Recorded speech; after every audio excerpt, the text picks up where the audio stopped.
So hello guys, आज का जो वीडियो होने वाला है उसमें आपको बेसिकली कैश और प्रॉफिट का कंपैरिजन करके दिखाने वाले और साथ ही साथ आपको ये भी बताएंगे कि बेसिकली किसी भी कंपनी में कैश ज़्यादा इंपॉर्टेंट होता है, यानी कैश फ्लो ज़्यादा इंपॉर्टेंट होता है या फिर प्रॉफिट ज़्यादा इंपॉर्टेंट होता है। क्योंकि हमारे दिमाग में बार बार एक क्वेश्चन होता है कि जब हम वैल्यूएशन करते हैं, DCF या फिर कोई भी मेथड का इस्तेमाल करते हैं, तो क्या हमें अर्निंग्स देनी चाहिए या फिर बेसिकली कैश फ्लो देना चाहिए। और बहुत बार ऐसा भी हुआ है हमारे सामने कि एक अच्छी खासी प्रॉफिटेबल कंपनी बैंकरप्ट हो चुकी। ठीक है, मैं आगे कुछ एग्जांपल भी दूंगा ऐसी कंपनियों का, और बेसिकली ऐसी कंपनियों का भी एग्जांपल दूंगा जिसका जो कैश फ्लो है वो बहुत अच्छा खासा है और वो प्रॉफिटेबल भी है। ठीक है, सो चालू करते हैं आज का वीडियो। सो बेसिकली हम देखेंगे कि बहुत बार ऐसा होता है, यानी बहुत बार मार्केट में ऐसा होता है कि कोई एक पर्टिकुलर कंपनी होती है, वो पर्टिकुलर कंपनी का जो प्रॉफिट है वो प्रॉफिट अच्छा खासा होता है, यानी समझ जाए 1000 करोड़ 2000 करोड़, लेकिन उसके पास कैश बिल्कुल नहीं होता है। और साथ ही साथ कुछ ऐसे चांसेस भी देखे हमने कि कोई कोई ऐसी कंपनी होती है जिनका जो प्रॉफिट है वो माइनस में होता है, यानी उनका जो प्रॉफिट है वो लॉस में होता है, लेकिन उनके पास कैश बहुत होता है, जैसे आज के कुछ नए स्टार्टअप। ठीक है, सो आज के वीडियो में हम यही जानेंगे कि बेसिकली कैश और प्रॉफिट में फ़र्क क्या होता है, और कोई कोई कंपनी का जो प्रॉफिट है वो बहुत अच्छा खासा रहता है लेकिन उनका जो कैश फ्लो है वो नेगेटिव होता है, यानी जो ऑपरेटिंग कैश फ्लो जिसको हम CFO भी बोलते हैं वो नेगेटिव में होता है, या फिर जो प्रॉफिट है उससे बहुत कम होता है। सो अभी हमारे दिमाग में जो सबसे जो मेन क्वेश्चन है वो यही है कि ऐसा क्यों होता है। मीन्स ये बहुत बड़ा कन्फ्यूजन है कि मीन्स जो प्रॉफिट है उतना ही तो होना चाहिए कैश फ्लो, लेकिन उससे कम या ज़्यादा क्यों होता है। सो इसके लिए हम यहाँ पे एग्जाम्पल देंगे कि समझ जाए कोई एक मैन्युफैक्चरिंग कंपनी है, उसने जो अपनी कंपनी चालू करने के लिए 50,000 का मशीनरी खरीदा, एंड देन 1 लाख रुपए का रॉ मटेरियल खरीदा, एंड देन उसके बाद 1 साल तक वो कंपनी चली। रॉ मटेरियल से उसने एकदम फिनिश गुड्स बनाए, यानी सामान बनाया, माल बनाया, देन उस माल को बेचा, और बेसिकली वो माल बनाने के लिए उन्होंने कुछ एम्प्लॉयज़ रखे थे और उनको तकरीबन 10,000 रुपये की सैलरी दी। जब जो साल खत्म हो गया तब कंपनी ने जो फिनिश गुड्स बनाए थे उसको बेचा और तकरीबन 2 लाख रुपये की सेल्स हासिल की। सो अभी हम देखेंगे कि हमारे सामने क्वेश्चन है कि कंपनी को प्रॉफिट हुआ या फिर लॉस हुआ। सो अगर हम हमारा खर्चा देखेंगे और बेसिकली इनकम देखेंगे, सो मशीनरी आई 5 लाख की, जो रॉ मटेरियल थी वो 1 लाख रुपए की, सैलरी गई 10,000 रुपये की, और जो सेल्स थी वो थी तकरीबन 2 लाख रुपए की।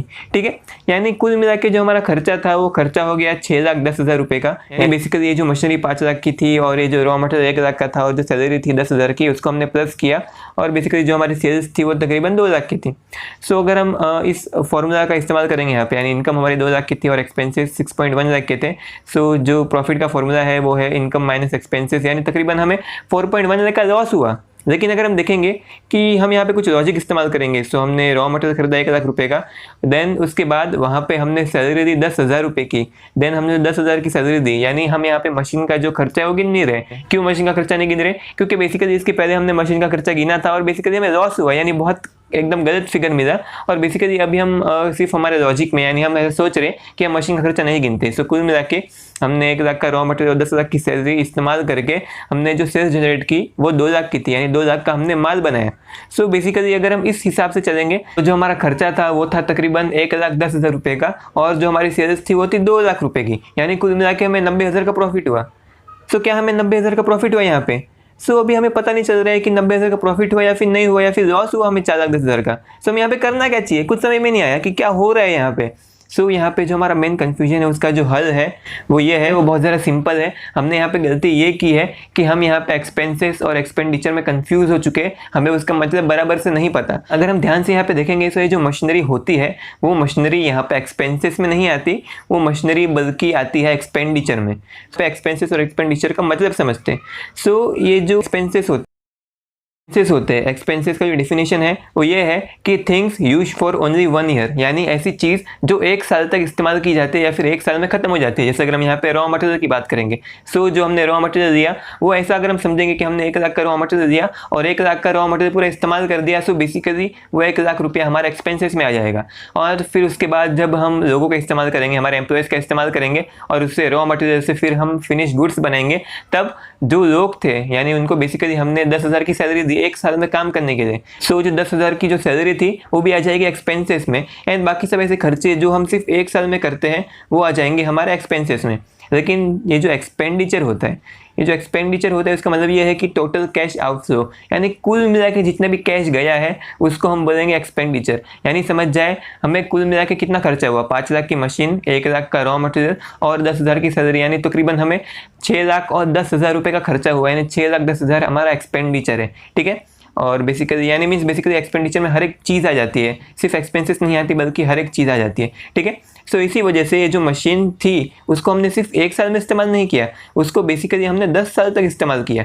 और बेसिकली अगर हम देखेंगे सो मशीन हमारी 10 साल तक चलेगी। सो अगर मशीन जो है अगर वो 10 साल तक चलेगी और बेसिकली अभी हमने 1 साल के लिए उसका इस्तेमाल किया, सो बेसिकली वो आने वाले समय में सिर्फ 9 साल तक ही चलेगी।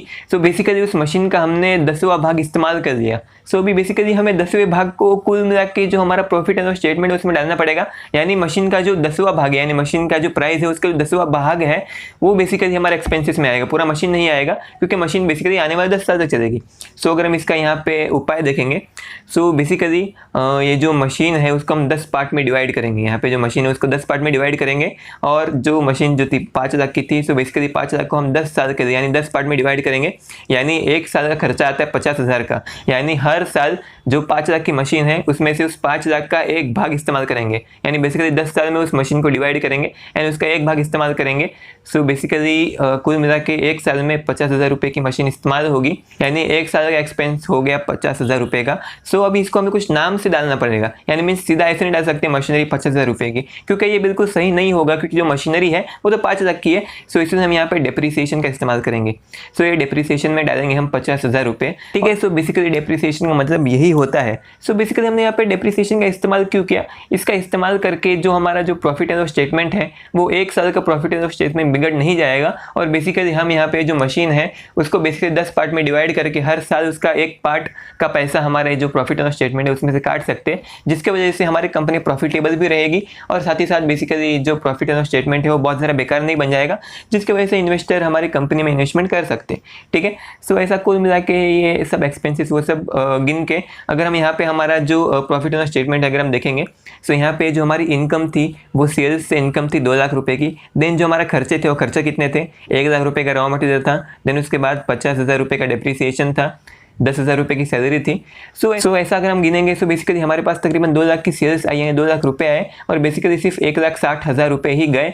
सो 40,000 का प्रॉफिट हुआ हमें, ठीक है। इससे हमें पता चलता है कि जो हमारी कंपनी है वो प्रॉफिटेबल तो है, यानी हमें तकरीबन 40,000 रुपये का प्रॉफिट तो हुआ है, लेकिन कैश फ्लो का क्या, कितने का कैश फ्लो है। सो कैश फ्लो जानने के लिए हम बेसिकली यहाँ पे बैंक बैलेंस का इस्तेमाल करेंगे। सो बैंक बैलेंस क्या होता है, बैंक बैलेंस यानी बेसिकली इनकम माइनस एक्सपेंडिचर, यानी इनकम यानी बेसिकली कितना पैसा आया और एक्सपेंडिचर यानी कुल मिला के कितना पैसा गया, ठीक है।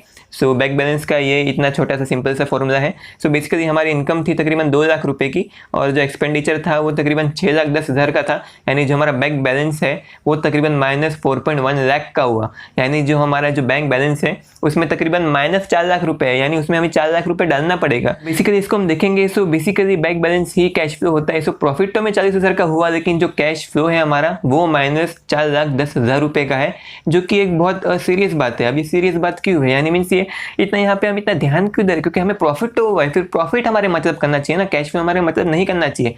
सो ये जो सीरियस बात है वो सीरियस बात इसलिए है क्योंकि जैसे लोगों को पता चलेगा कि हमें तकरीबन 40,000 रुपये का प्रॉफिट हुआ है, वैसे ही सब लोग अपना अपना हिस्सा मांगने आ जाएंगे। वैसे ही जो इन्वेस्टर है, इन्वेस्टर अपना हिस्सा मांगने, इन्वेस्टर डिविडेंड मांगने आ जाएंगे। जो वेंडर है, जिन लोगों से हमने रॉ मटेरियल खरीदा, वो लोग से हमने उधार पे रॉ मटेरियल खरीदा था, वो लोग बेसिकली अपना पैसा मांगने आ जाएंगे, वो लोग अपना उधार मांगने आ जाएंगे। जो गवर्नमेंट है, गवर्नमेंट को पता चलेगा हमें प्रॉफिट हुआ, सो गवर्नमेंट बेसिकली हमसे टैक्सेस मांगने आ जाएंगे।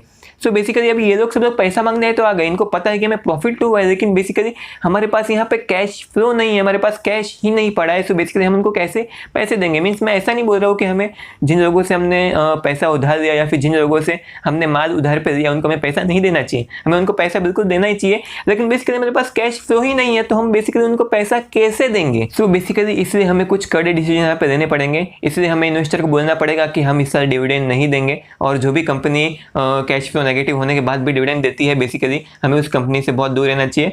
और बेसिकली जो हमारे बाकी सब जो काम है, यानी जो रॉ मटेरियल के सामने हमने उधार लिया था, वो उधार को चुकाने के लिए और गवर्नमेंट को टैक्स देने के लिए बेसिकली हम लोन लेंगे। सो बेसिकली इसमें पता चल जाता है कि बेसिकली जब कैश फ्लो माइनस में होता है तब आगे का पैसा हमें आगे का पेमेंट करने के लिए हमें लोन लेना पड़ता है। कभी जितना जितना ये जो कैश फ्लो है वो नेगेटिव में जाते जाता है, उतना उतना हमारे ऊपर बोझ बढ़ते जाता है लोन का, और बेसिकली हमें फिर इस लोन का जो इंटरेस्ट पेमेंट है उसमें ही हमारा बहुत बड़ा प्रॉफिट का पार्ट चल जाएगा। सो बेसिकली हमारे पास जो ये जो कैश फ्लो से जो इतनी बड़ी प्रॉब्लम खड़ी हुई है उसका कहीं से सोल्यूशन लेना पड़ेगा।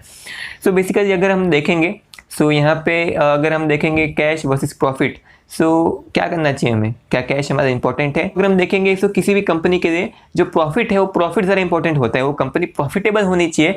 लेकिन अगर हम साथ ही साथ देखेंगे तो वो कंपनी प्रॉफिटेबल तो होनी चाहिए, लेकिन कैश फ्लो भी ज़रूरी है। हम ऐसा नहीं बोल रहे कि कंपनी के लिए सिर्फ प्रॉफिट ज़रूरी है या फिर सिर्फ कंपनी के लिए कैश फ्लो ज़रूरी है। कंपनी के लिए प्रॉफिट ज़्यादा ज़रूरी है, लेकिन प्रॉफिट के साथ ही साथ जो कैश फ्लो है वो भी पॉजिटिव में होना चाहिए।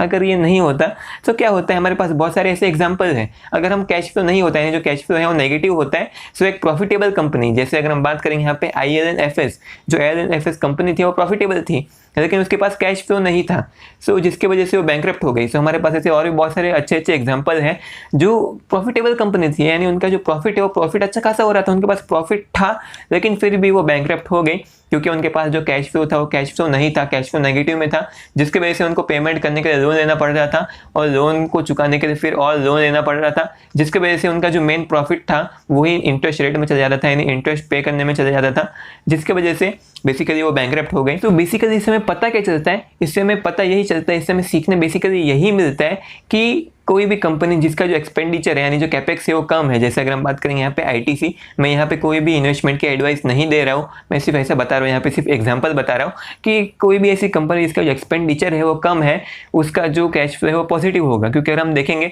तो कैश फ्लो का जो फॉर्मूला है वो फॉर्मूला क्या है, उसका फॉर्मूला यही है कि इनकम माइनस एक्सपेंडिचर। सो जितना कम उसका एक्सपेंडिचर होगा उतना ज़्यादा ही उसका कैश फ्लो होगा, यानी बेसिकली उतना ही पॉजिटिव उसका कैश फ्लो होगा।